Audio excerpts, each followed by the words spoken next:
Yeah. Who was the greatest teacher for you in those early days? It's funny, man. I had a lot of them. You know, my parents were great. And growing up, they instilled in me the importance of imagination and curiosity. And understanding that, okay, if you want to accomplish something, I'm not just going to sit here and say, yes, you can do whatever you want. Yes, you can, but you have to also put in the work to get there, right? So they taught me that at a really early age, man. And when you grow up as a kid thinking that the world is your oyster, all things are possible if you put in the work to do it, you grow up having that fundamental belief. Yeah. My mom was there on a daily basis. My father was really influential at a really critical time where I had a summer where I played basketball when I was like 10 or 11 years old. And a very prominent summer league in Philadelphia called the Sun League. My father played, my uncle played, and they were like all-time players. Yeah.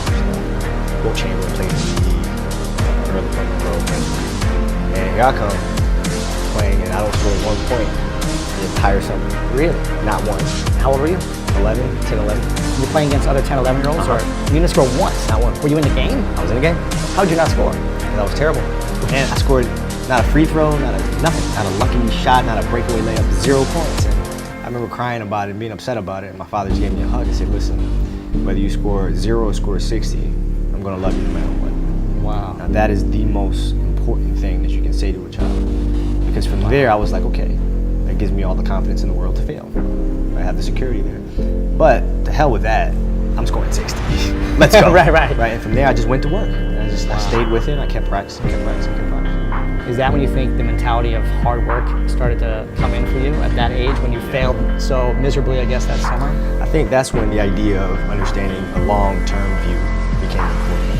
Because I wasn't going to catch these kids in a week. I wasn't going to catch them in a year. Right? So that's when I sat down and said, okay, this is going to take some thought. Right? What do I want to work on first? All right, shooting. All right, let's knock this out. Let's focus on this. Half a year, 6 months, do nothing but shoot. Right? After that, all right, creating your own shot. And you focus. So I started creating a menu of things. When I came back the next summer, I was a little bit better. Right? And then you mean like, I've got my jump shot from 15. I got my jump shot from 15. I got my 3-point shot. Like just open shots, not miss open shots. Right? Be able to shoot it with speed because those kids are so much more athletic. Yeah. And then the next summer I came back, I was a little better. And the summer came back, you scored. Next summer I was a little better. I scored. Yeah. You know, it wasn't much, but I scored. This is 12, 13. 12, 13. And then 14 came around, back half of 13, 14 years old. And then I was just killing everyone. And it happened in 2 years. And I wasn't expecting it to happen in 2 years, but it did because what I had to do was work on the basics and the fundamentals. Well, they relied on their athleticism and their natural ability. And because I stick to the fundamentals, it just caught up to them. And then my body, my knees stopped hurting. I grew into my frame.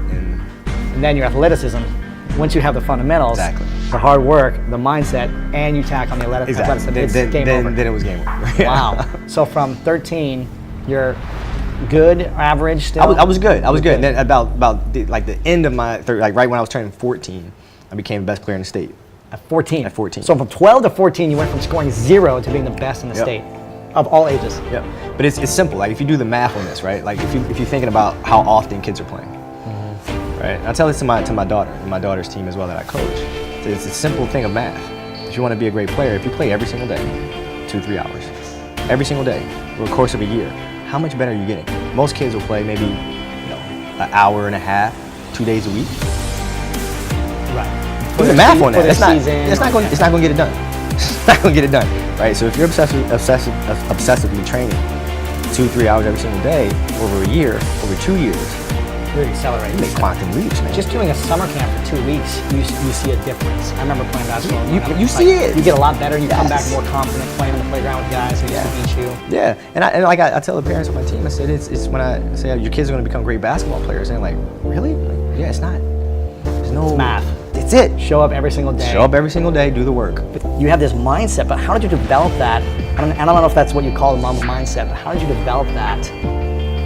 Well, when did it start? It started in middle school and high school. Because a lot of the kids that I was playing against were inner city kids. And so they're looking at me as if, okay, this kid's something. Right? He's from the suburbs of Philadelphia. His father played in the NBA, played professionally. He got it easy. Born on second, all this other stuff, right? And so it felt like they could try to be physical or try to intimidate me and do all this other stuff, which they couldn't, right? But now I'm saying, okay, well, you're trying to attack me. How am I going to attack you? How can I mentally figure out ways to break you down? How can I show you that, no, I have the edge, right? And so that's when it first started for me, is figuring out how to get the upper hand on an opponent that way. And what would you do to mentally break people down then? Well, I mean, like, we used to have an All-American camp that I used to go to. And, at the time, when I first showed, I was a sophomore. And one of the things I would do is, while everybody would be at the cafeteria, eating and doing some stuff, I'd just go back to the gym. I'd just go back to the gym. They'd be resting, They'd be eating. and they'd see me leave, right? But now you're in a tough position because you're like, okay, I want to be like, I'm following the kid to go work out, but I know he's working, he's up early, and he's doing all this other stuff. And so that was my way of showing them, yeah, I may be from the suburbs, but you're not going to outwork me. Wow. And I'm mentally going to. Did someone teach you that? Was that just a thing that you decided, like, I'm going to get in people's minds? I think it's just figuring out ways to be better and to win the game. And it started as a defense mechanism because they were the ones talking trash to me, and kid from Italy, blah blah blah, and all sorts of stuff. And it's like, okay, I can't let them. I gotta defend myself, here, right? And then it became okay. I'm pretty witty. I can say some pretty witty things. And in Italian. And in Italian. Yeah. One of the things I had to learn is how to get the best out of my teammates. Yeah. And most of the things, the simple thing, passing the ball. That's not how you make guys better. You have to really affect their behavior. How do you do that? So like I would tell guys, we got back-to-backs. I don't care if we're in Miami. I don't care if we're in the great city of Chicago. We can't go out and get rest.